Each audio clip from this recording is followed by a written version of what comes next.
Il-ġimgħa tard filgħaxija fiċ-Ċirkewwa ttella l-katavru ta' Manuel Giovanelli propju fiż-żona fejn hemm it-terminal tal-vapur ta' Għawdex. It-Taljan kellu 42 sena u kien ġie rappurtat nieqes il-ħamis.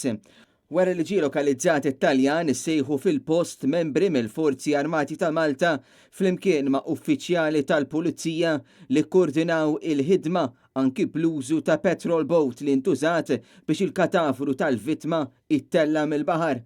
Kawża ta' din is-sejba kien hemm xi dewmien fil-vjaġġi tal-Gozo Channel tal-10:15 u tal-10:30 ta' filgħaxija. Madankollu anki skont ma jidher minn ritratti li kisbet din il-Kamra tal-Aħbarijiet jirriżulta li għal xi ħin ingħalaq il-moll li normalment jintuża mill-vapuri tal-Gozo Channel u ntuża il-moll ieħor li jinsab fuq in-naħa ta' ġewwa. Konsegwenza ta' hekk inġema traffiku qawwi kemm fiċ-Ċirkewwa kif ukoll fit-terminal tal-Imġar.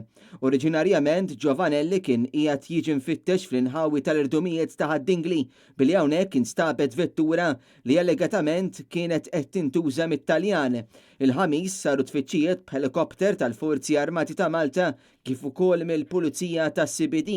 Kien l-għada il-ġimgħa l-Taljan instab in-naħa l-oħra tal-gżira wara li mid-depo kien ħareġ ritratt ta' Manuel Giovanelli u appell għall-għajnuna tal-pubbliku. Bil-każ ġiet infurmata l-Maġistrat tal-Assa Marzien Farrugia li ordnat li ssir inkjesta u ħadret diversi esperti sabiex jassistuha. L-investigazzjonijiet tal-Pulizija dwar dan il-każ għadhom għaddejjin.